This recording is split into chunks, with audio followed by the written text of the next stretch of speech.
Здравейте! В това видео ще покажа и самата роля на организацията. А, Приемаме, че вече организацията вече се е регистрирала, приемаме, че администратор вече одобрил профила на организацията. Съответно, организацията има право да пуска покани към делегати, рефери и преса. Като тези трите роли ще ги запиша в последващи видеа, за да мога да обясня всяка една роля от делегата, от рефера и от пресата, за какво точно служи и каква е тяхната роля в цялата схема на организацията. Съответно в профила на организацията, самото лого на организацията, описание на организацията, особености, ако имат някакви допълнителни правила, контакти към организацията, като в контакти влизат съответно Facebook линк, телефонен номер, имейл, сайт на самата организация, спонсори на самата организация, като се въвежда име, линк и лого на съответната организация. Тук в моите турнири съответно създаваме турнир. Аз сега ще покажа и как се създава един турнир. Съответно натискаме този бутон, избираме се лого на турнира. Това е примерното лого, да кажем.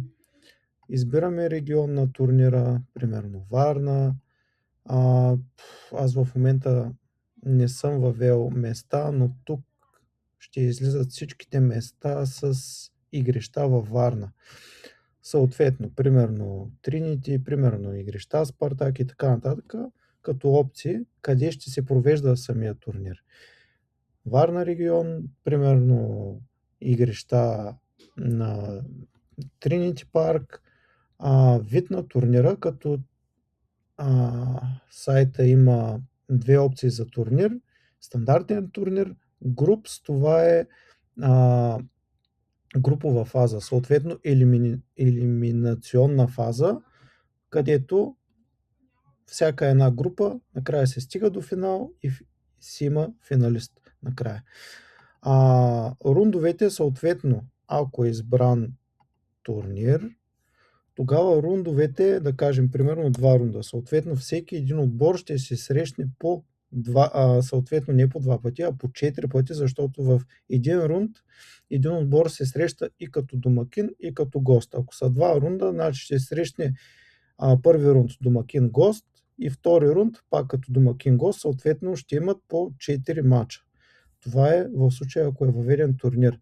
Ако е въведена група, тогава тези рундове ще са за самата група. Ще имат 2 пъти завъртване в самата група. Съответно, ако в една група има 4 отбора, тези 4 отбора ще имат по 2 мача един срещу други. Ако тук е въведено, ако въведа едно, съответно в групата те ще срещнат само един път и вече ще продължат нататък в елиминационната фаза. Това поле тук е точно за груповия турнир, където примерно да кажем в една група има по 5 отбора, съответно организатора на отбора решава, че напред ще продължат първите 2 отбора, съответно това поле е точно за това. Но да кажем, че примерно ако в групата има 4 отбора, съответно той решава само първия да продължи нагоре към групите.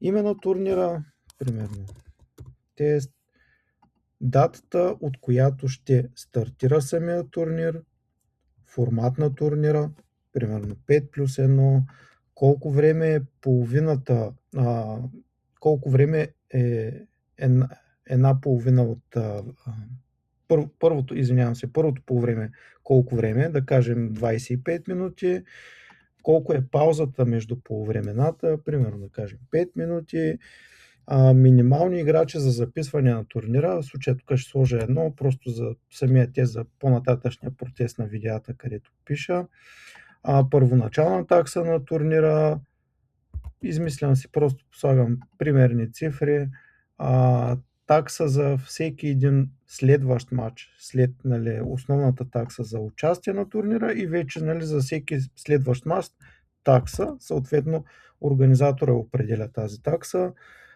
Тук има и критерии за червени картони. Съответно примерно за 2 червени картона, в случая 4 мача този играч няма как да играе в следващите мачове на неговия отбор. Съответно и за жълти картони, ако натрупа примерно 4 жълти картона, един мач ще пропусне. Условията на самия турнир, съответно всеки турнир си има неговите спонсори. Тук тук организацията ще въвежда кои ще са делегатите, които ще ръководят този турнир, съответно и реферите, които ще ръководят този турнир. В момента самия профил просто няма делегати, няма съдии, няма преса, защото ще го покажа в по-нататъшен етап на видеята, защото още не съм стигнал и до самите роли на делегатите, на реферите и на пресата. Но, примерно да кажем, то всъщност даже в момента не съм сигурен дали може да създам. Няма как да създам турнир при положение, че аз нямам делегати, нямам и рефери. Затова трябва да имам делегати и рефери, за да мога да опиша кои точно делегати и рефери ще обслужват дадения турнир. Това ще го направя, самата цялостна регистрация на турнира ще направя последствие, защото първо трябва да мина и през тези роли да създам делегати, да създам съдии, да създам и преса, но за всяка една роля допълнително ще обясня. Но като цяло това е ролята на организацията, създава турнир и съответно се ръководи турнира, като вече в следващите видеа ще покажа точно как изглежда турнир, по какъв начин изглежда турнира и по какъв начин се организира турнира от самата организация. Благодаря.